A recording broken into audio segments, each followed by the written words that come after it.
말씀은 로마서 10장 11절에서 15절까지 말씀입니다.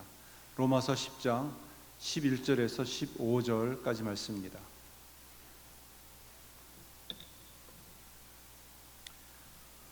찾으셨으면 함께 한 목소리로 하나님의 말씀을 봉독하겠습니다.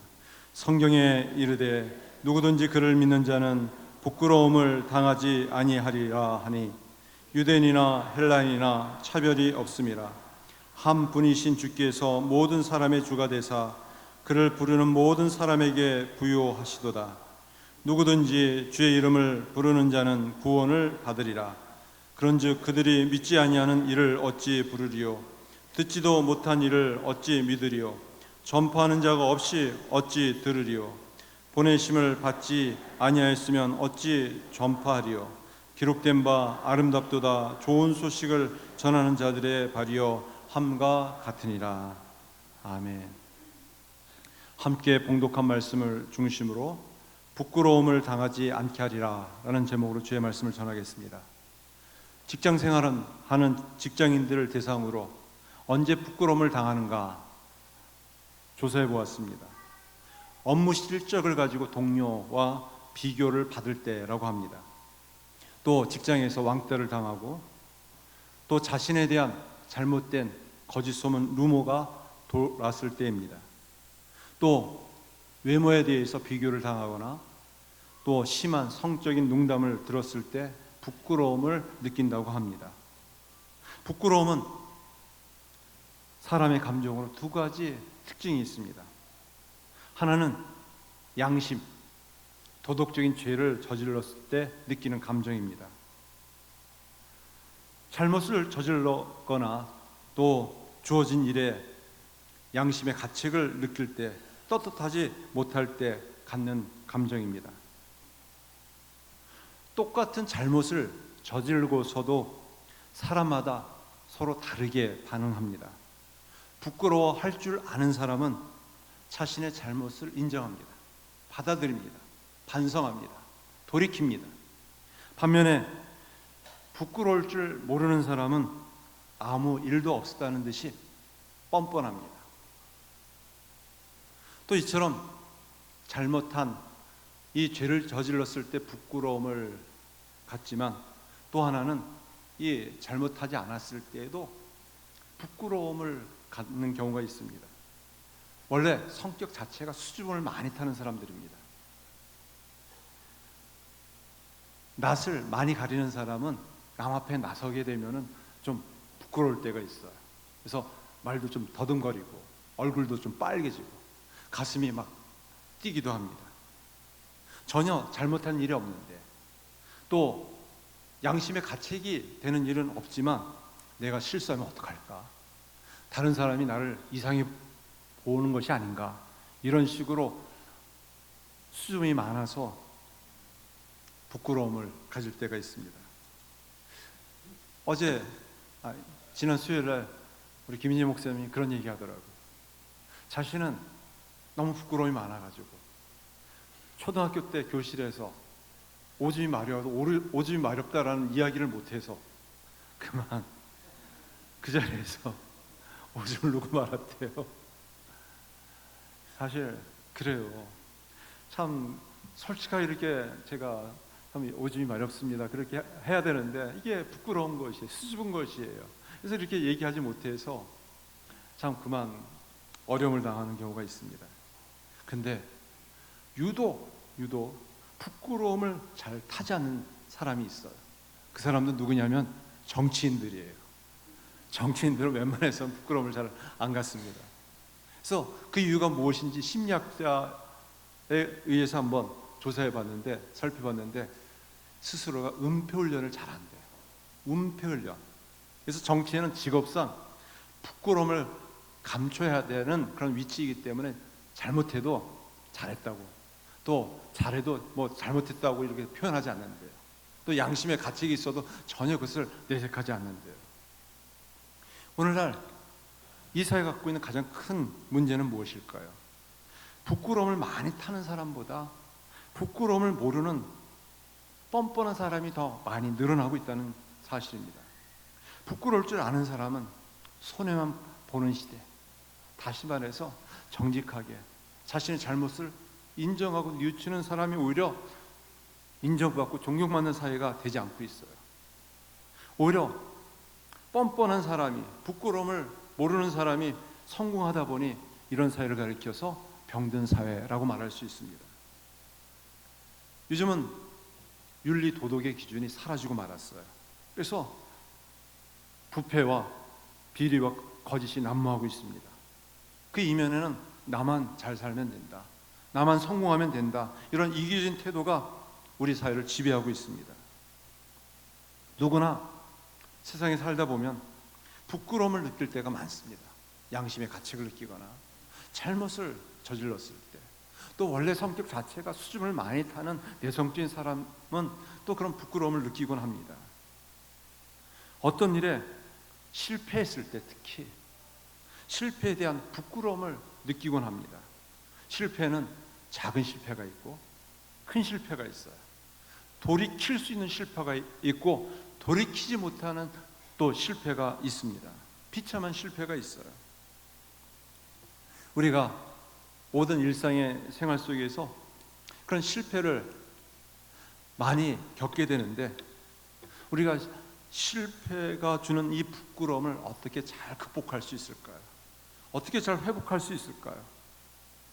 성경 우리에게 무엇이라고 말씀하냐면은, 우리 베드로전서 3장 16절 말씀해 보면 선한 양심을 가지라.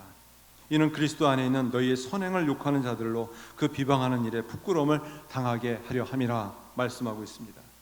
베드로는 선한 양심을 가져야 한다라고 말하고 있어요. 이것이 좀 더 쉽게 이해하기 쉬운 말로 양심의 상태를 좋게 유지하라, 건강한 양심을 가져라, 뭐 이런 뜻입니다. 건강한 양심이 있고 병든 양심이 있어요. 우리가 양심의 좋은 상태를 유지하는 것이 선한 양심을 갖는 것이에요. 그러면 분명 기준이 있어야만 합니다. 베드로는 원래 선한 양심을 가지고 예수님을 쫓았어요. 제자가 되었어요. 그런데 그만 예수님 면전에서 3번씩이나 부인하고 말았어요. 예수님을 배신하고 저버리고 말았습니다. 얼마나 부끄러운지. 부끄러움을 당하고 말았습니다. 너무 부끄러워서 머리를 들 수가 없었어요. 그 죄책감과 가책 때문에 그냥 씨름하고 있었습니다. 그런 실패에 대한 부끄러움, 그러나 예수님께서 그를 찾아오셨어요. 그를 만나 주셨습니다. 그리고 손을 감싸 주시면서 얘가 괜찮다, 내가 다 이해한다, 내가 다 받아주겠다, 용서해 주겠다, 이렇게 베드로를 다시 감싸 안아주셨습니다. 베드로는 실패에 대한 부끄러움이 너무 많았지만, 그 지난 과거에 대한 실패 때문에 그는 너무너무 힘들었지만, 그러나 그 예수님께서 그 실패를 받아주시고 또 이해해 주셨기 때문에, 용서해 주셨기 때문에 그 실패를 극복했어요. 그 실패를 다시 회복한 사람이었습니다. 사랑하는 성도 여러분, 건강한 양심도 있고 병든 양심이 있습니다. 드러나지 않지만 자신의 육체 건강은 표시되지만, 그러나 마음의 양심은 내가 건강한지 아니면 병들었는지 어떻게 체크할 수 있을까요? 네, 하나님께서는 선한 것은 선하고 악한 것은 악한 것이다라고 말씀에 기록하여 주셨습니다. 근데 요즘 시대에는 선한 것도 악하다고 그러고 악한 것도 선하다고 얘기하는 시대가 되고 말았습니다. 병든 이 양심을 가진 병든 사회가 되고 말았어요. 우리는 하나님이 선하다고 말씀하는 것을 선하다고 말할 수 있어야만 합니다. 악하다고 말하는 것을 악하다고 또 말할 줄 아는 건강한 양심의 소유자가 되어야만 합니다. 우리의 양심이 무뎌지면 건강한 양심을 잃게 됩니다. 병든 양심을 갖게 되어요. 우리가 계속 건강한 양심을 유지하려면 어떻게 해야 할까요? 우리는 항상 살아있는 하나님의 말씀을 붙잡아야 합니다. 그 말씀을 우리의 기준으로 세워야만 합니다. 우리 예수 믿는 성도들은 참 실수도 있습니다. 실패도 있습니다. 그렇지만 우리가 거룩을 생명처럼 여기며 살아야만 합니다. 우리가 죄에 대해서 민감하지만 넘어질 수 있어요. 죄를 지을 수 있습니다. 그래서 부끄러움을 당할 수 있습니다. 또 예수님을 믿으면서 참 믿지 않는 불신자들의 가족들에게 조롱과 비방을 당할 수가 있어요.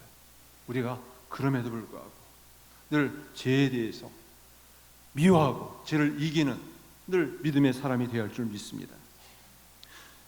인생을 살아가면서 가장 고통스러운 것이 있다면 지난 과거의 실패에 대한 흔적들이에요. 실패를 경험할 때 실패 자체보다 실패로 인한 이 자책감 때문에 우리를 더 힘들게 합니다. 괴롭게 합니다. 이런 것들을 우리가 제대로 잘 치료해야지만, 회복해야지만 더 건강한 양심을 가지고 살아갈 수가 있어요. 앞서간 모든 믿음의 선진들이, 또 모든 사람들이 다 실패가 있었고 실수가 있었습니다. 그러나 거기에 낙심하고 포기하지 않고 다시 일어섰어요. 그리고 실패와 실수를 통해서 부끄러움 속에서 더 하나님 앞에 가까이 나왔습니다. 그리고 은혜를 받았어요. 삶이 새롭게 변화되어졌습니다. 바로 대표인 사람이 바로 베드로입니다. 우리는 실패가 인생의 파멸로 끝나지 않습니다. 하나님의 더 큰 은혜를 받는 기회가 될 수 있습니다. 사람은 누구나 실패할 수 있어요.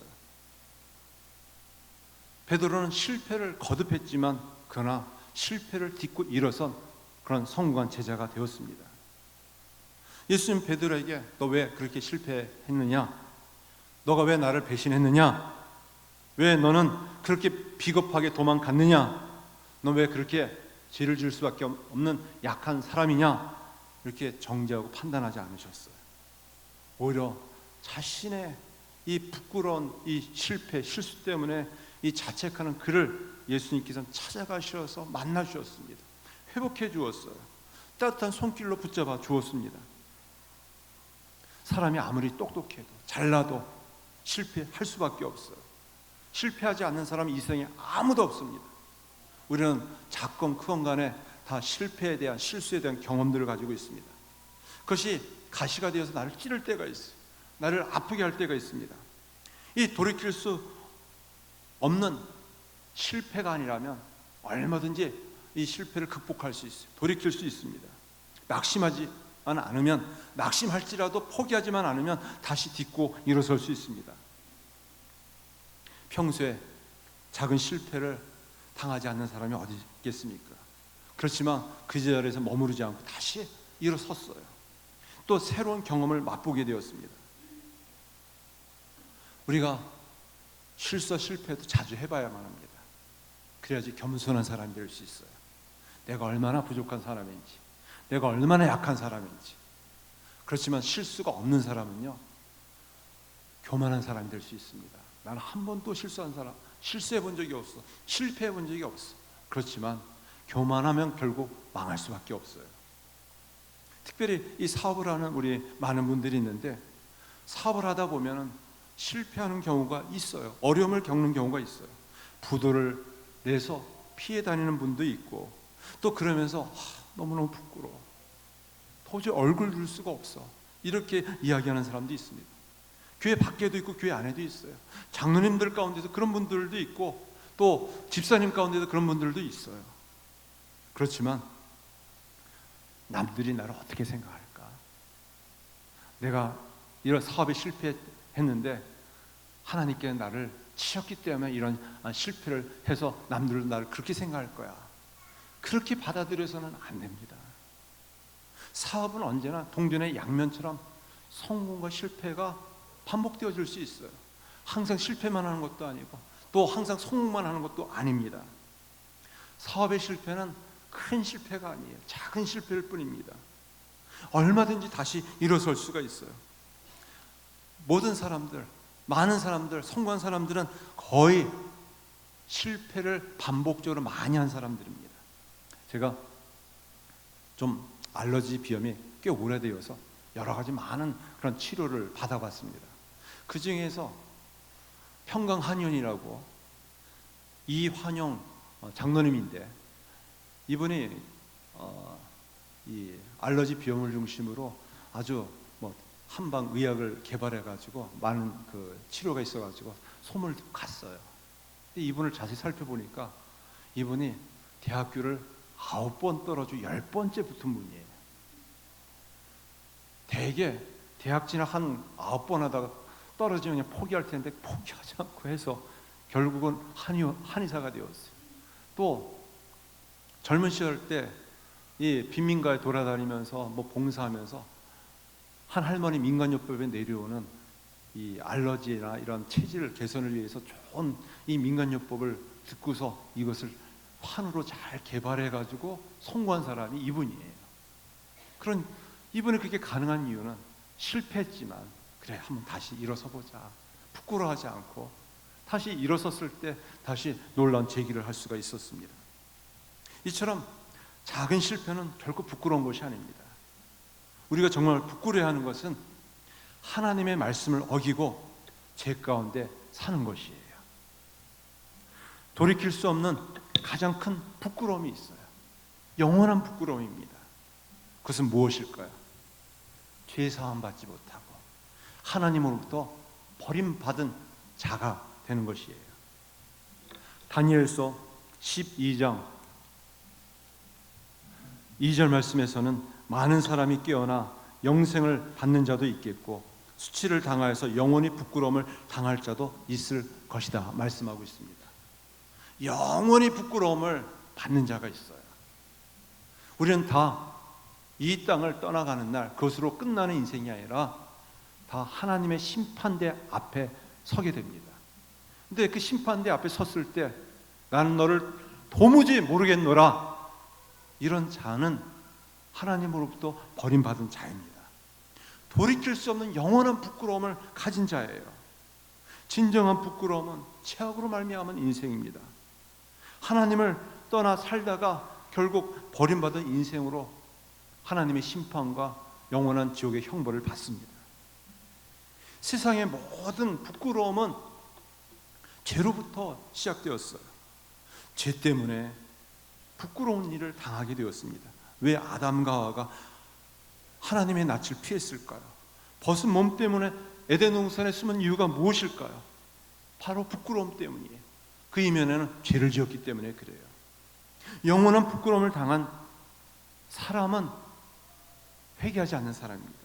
예수님을 믿지 않는 사람들이에요. 진심으로 회개하고 예수님을 믿는 사람은 영원한 부끄러움을 당하지 않습니다. 그 이유는 예수님으로 말미암아 죄를 사함 받았기 때문에, 죄 사함의 은총을 받았기 때문에 하나님 앞에 섰을 때 부끄러움을 받지 않습니다. 오늘 말씀해 보면 사도 바울은 우리 인생들이 부끄러움을 당하지 않는 한 비결을 말씀하고 있습니다. 그것은 오직 예수님을 믿는 믿음으로 부끄러움을 당하지 않는다고 말씀하고 있어요. 우리 11절과 12절 말씀 같이 읽어보겠습니다. 성경에 이르되 누구든지 그를 믿는 자는 부끄러움을 당하지 아니하리라 하니 유대인이나 헬라인이나 차별이 없음이라. 한 분이신 주께서 모든 사람의 주가 되사 그를 부르는 모든 사람에게 부요하시도다. 하나님은 영원히 부끄러움을 당하지 않게 하시려고 우리에게 예수님을 보내주셨어요. 누가 영원한 부끄러움을 당하지 않는가? 오직 예수님을 믿는 자입니다. 미래에 우리는 언젠가 다 하나님의 심판대 앞에 설 것입니다. 우리의 가장 큰 용기, 소망을 주는 것은 무엇인가? 하나님의 약속이에요. 예수님을 믿으면 누구든지 영원히 부끄러움을 당하지 않는다 말씀해 주셨어요. 당시 예수님을 믿는 사람들은 예수님을 믿기 때문에 조롱을 당하고 비방을 당하고 비웃음을 당했어요. 어떤 경우에는 그들이 잘못한 경우도 있었습니다. 양심의 가책을 받기 때문에 죄를 지은 사람도 있었어요. 그렇지만 예수를 믿는 믿음 하나 때문에 조롱을 당하고 사회로부터 추방을 당하고 죽임을 당하는 경우가 있었습니다. 그러나 하나님께서는 영원히 부끄러움을 당하지 않게 하시려고 예수님을 믿게 해주시고, 또한 하나님께서는 성도들의 눈물을 닦아주세요. 모든 부끄러움을 제하여 주십니다. 이사야서 25장 8절 말씀에서는 주 여호와께서 모든 얼굴에서 눈물을 씻기시며 자기 백성의 수치를 온 천하에서 제하시리라. 예수 믿는 자는 누구인가? 영원한 부끄러움을 당하지 않기 위해서 자신의 죄인됨을 인정하고 주님께로 돌이킨 자예요. 회개한 자들입니다. 자신의 죄 형벌을 받지 않습니다. 예수님께서 십자가의 고난과 죽음을 당하시고 부활하셔서 우리 대신 죄의 값을 다 치러주셨어요. 그 예수님을 믿으면 영원한 부끄러움을 당하지 않습니다. 참 회개는 돌이키는 것이에요. 죄 가운데 살던 사람이 죄에서 돌이키고 악을 행하던 사람이 악에서 돌이키는 것입니다. 이 땅에는 두 종류의 사람만 있을 뿐입니다. 용서받은 죄인과 용서받지 못한 죄만 있을 뿐입니다. 용서받은 죄인, 여전히 죄 습관을 가지고 살지만 늘 자신의 죄를 인정하고 회개함으로 하나님께서 의롭다고 인정해 주셨어요. 인정해 주실 뿐입니다. 용서받지 못한 죄인이 있어요. 결국은 영원한 부끄러움을 당할 수밖에 없습니다. 성경에 보면은 너무나도 부끄러워서 자신의 얼굴을 비출 수 없는 사람이 있었어요. 수가성 여인. 그래서 물 길러 갈 때에도 남이 없을 때 몰래 가서 물을 길러 가는 사람이었습니다. 이 수가성 여인이 예수님을 만났어요. 그 사람의 신분은 너무나도 비천했지만 너무 부끄러워서 자기의 남편이 누구인지 제대로 얘기할 수가 없었지만 예수님을 만난 이후로 그의 삶이 바뀌게 되었습니다. 영원히 부끄러움을 당하지 않게 해주셨어요.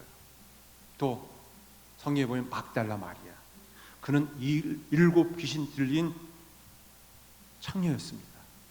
귀신이 들렸어요. 또 비천한 몸이었어요. 너무나도 부끄러웠어요. 너무나도 수치스럽습니다. 그러나 예수님께서 그를 만나주시고 그에게 새로운 생명의 가치를, 존재의 가치를, 사랑의 가치, 나는 버림받은 자가 아니다, 하나님의 가장 사랑받는 자임을 알게 하시고 깨닫게 해주셨어요. 그는 전혀 새로운 사람으로 변화되었습니다. 영원히 부끄러움을 당하지 않게 해주셨어요. 또 삭개오, 그는 세리장이었습니다. 그는 많은 사람들에게 조롱을 받았어요. 그래서 그는 세리장으로서의 돈이 있었고 부자였었고 신분이 있었지만 사람 취급 받지 못했습니다. 그러나 예수님을 만났어요. 예수님을 믿었습니다. 그의 고백 속에서 예수님께서 너는 아브라함의 자손이라고 가장 존귀한 자로 영원히 부끄러움을 당하지 않겠다고 말씀해 주셨습니다. 바로 예수님을 믿으면 영원히 부끄러움을 받지 않습니다. 70년대 말에 한국 이 폭력계 두 조직이 있었습니다. 폭력 조직을 평정했던 두 사람이 있었는데 조모 씨하고 또 김모 씨입니다. 결국 붙잡혀서 감옥에 갇혔습니다. 그 감옥에서 자신의 삶을 뉘우치고 회개하면서 예수 믿고 세례를 받았어요. 기독교인이 되었습니다. 그리고 자신의 삶을 뉘우치면서 많은 사람들에게 감옥에서 추록해서 간증도 하고 또 자신의 죄를 뉘우치면서 많은 사람들이 감동을 주었습니다. 그래서 또 자신의 그 지나온 과거의 일대기를 기록한 영화 보스라는 그런 영화도 만들어서 또 선교 사역도 하고 선교단체도 만들고 또 신학교에 들어가서 전도자의 삶을 살겠다고 새로운 다짐을 하고 새 출발을 한 사람입니다. 근데 얼마 지나지 않아서 그만 거액의 도박 자금을 해외로 빼돌리고 말았어요. 상습적으로 도박을 하다가 또 붙잡히고 말았습니다. 과거의 일을 청산하지 못했어요. 다시 깊은 죄의 뿌리, 죄의 늪으로 빠져들고 말았습니다. 새롭게 출발하고 신앙으로 살기로 했지만 죄의 유혹을 이기지 못했어요. 이런 사람들이 한두 사람이 아닙니다. 그런데 이런 이야기는 우리 주변에 많이 있어요. 엄밀하게 말한다면 드러난 죄로 인해서 그런 부끄러움을 당하기도 하지만 드러나지 않는 사람도 많이 있습니다. 하나님께서는 다시는 그런 죄를 짓지 말라고 말씀합니다. 자신의 죄를 뉘우치고 인정하고 회개하면 그 과거의 모든 죄를 기억지 아니하세요. 어느새 우리는 하나님의 약속을 잊어버리고 죄를 짓는 자리에서 있을 때가 참 많이 있습니다. 오늘 이 시대 그리스도인으로서, 믿는 자로서 살아가는 것이 쉽지가 않습니다. 왜냐하면 매일매일 우리의 보고 듣는 것들이 너무 많은 죄의 유혹과 세상의 유혹이 많이 있기 때문에 그렇습니다. 우리가 말씀을 붙잡고 살아도 넘어질 때가 있어요. 쓰러질 때가 있습니다. 우리가 어찌하면 좋을까요? 늘 은혜 앞에, 주님 앞에 가까이 나아가야만 합니다. 자신의 죄를 발견하고 용서받은 죄인으로서 다시 용서를 구하면서 회개해야만 합니다. 선한 양심을 가지고, 믿음을 가지고 살아가야만 합니다. 그러면 우리 주님께서는 우리 죄를 기억지도 아니하시고 우리의 과거를 묻지도 않으십니다. 십자가형을 받은 큰 죄를 지은 죄수, 예수님의 십자가 옆에서 죽어가고 있었습니다. 자신의 죄를 뉘우치고 돌이키면서 주님이라고 불렀어요. 예수님께서 무엇이라고 말씀하셨는가? 오늘 내가 나와 함께 낙원에 이르리라 말씀하여 주셨습니다. 사형수, 십자가의 형을 받은 그 죄수가 예수님의 이름을 부름으로 구원을 받았어요. 영원한 부끄러움을 당하지 아니했습니다. 믿는 성도들은 부끄러운 죄를 바라보고 죄 매여 사는 사람이 아닙니다. 주님의 은혜를 바라보고 주님의 은혜를 기억하며 과거를 청산하고 늘 믿음으로 죄를 이기며 세상을 이기며 살아가는 자들입니다.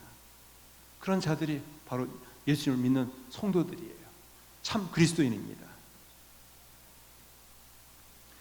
캐롤 위머라는 사람이 참된 그리스도인은 누구인가, 그리스도인이라고 말할 때 누구인가라는 신앙시를 썼습니다.